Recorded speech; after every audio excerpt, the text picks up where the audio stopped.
In 1977, we took Shelley to Children's Hospital, and it was very evident that she had diabetes. I couldn't just do nothing. I had so many concerns. Would she ever go to a birthday party? What were we going to do about, just normal day-to-day living? And so I called in. JDF talked to me, and I felt I'm not alone. About 3 weeks later, I got a call from New York. Would I be interested in starting a chapter? And I'm going, I don't know. They said, but it'd be a good way for you to be with other parents. That was all I needed. I'm here because I've been diabetic for 50 years. I started at JDF at the Mosley's home. We went to meetings at least once a month. We had fundraisers.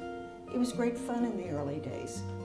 We got involved because our daughter, Cindy, was diagnosed with diabetes when she was 11. She also has Down syndrome, and we can't change the Down syndrome, but we were hopeful that maybe we might be able to make a difference with the diabetes. Benton, who is my 21-year-old son, was diagnosed at 2. And immediately, within days, 48 hours I think, JDRF reached out to our family, and Suzanne and Jim Johnston were at our door. That was really the beginning of a relationship that started in a very frightening, kind of sad moment for our family, and we've been a part of JDRF ever since then. My sister always knew that there was hope, and as soon as she got to be around the people at the JDRF, she knew there was hope. JDF believes in research, and that's what we felt would make the difference. JDF, which later became JDRF, they wanted to emphasize the research part within its name. Somebody told my sister that it was now going to be the Juvenile Diabetes Research Foundation, and she said, that's perfect. Now, she said, people will know not only the problem, the solution, but how we're going to get to that solution, which was the research. I think of research. The JDRF does a fantastic job of funding the best research that's going to make the biggest difference in the lives of diabetics. The periphery projects that have come along through pump technology and continuous glucose monitoring and the external pancreas, that's the big push right now, have made life easier for diabetics, me included. Without JDRF and the research that's been done, the pump wouldn't be here. For all the young diabetic women, fathers with diabetes who have healthy children today, JDF is responsible for these pregnancies being successful. We're funding actual research that every year comes up with some new approach, and we just feel like takes us a step closer. So we've made, we being the researchers, the parents, the people that have made donations, the people that have pushed diabetes along, is making a big difference. What I do, what one person does, can really actually, in this case, make a difference. We went from a small group of people, I'm talking 25, perhaps 50 people, and now we have thousands of people helping us achieve our goals. Harry and I were fortunate that we were there at the beginning, but the empowerment for all the parents and all the recipients and donors that have come since then, have made the difference. We were just one brick in a very large organization, but it took all of us.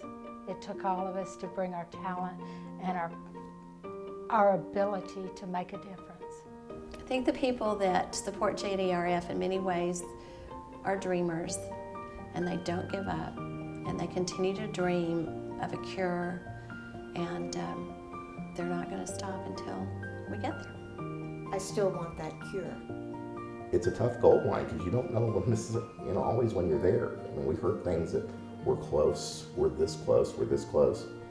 And when you're close is not when you kind of relax and go, oh, we're going to cruise in. That's when you really, you've got to knuckle down and push yourself through that line. There is promise that there will be a cure for diabetes. Don't know when, I wish it already happened, but certainly the steps that have The great strides that have been made over the past 19 years leads us to know that good things are in the future and good things are in store for those with diabetes. More people, more money, more activities gets more research dollars. More research dollars will hopefully find the cure quicker. I still, whenever I go into a convenience store and I see you buy the shoes for the walk, I always buy $5 worth, and I write Deborah's name on it for one reason. Her fight's not over. She may not be here, but she's still fighting. Step by step. This is not going to be a quick process, but there will be an end to it. There will be an end, even if the end is just better control, better care, fewer complications. The quality of life that I have now, I think that's the greatest legacy for JDF. It just is a testament to a parent's love and a mother and a father and everything they're willing to do for their child. It's just been a wonderful experience to be a part of the JDRF, and we're proud to volunteer and be a part of a family. We've received so much more than we've given. And to be able to just fight back a little bit makes you feel good, makes you feel like you're doing something for her that just give them a sock in the jaw. If we can raise a little money, then we're fighting back. There's nothing more important than family. At the end of our lives, we need to all feel that we've done the very best we can to make a difference, and that we've left the world a little bit better than we found it.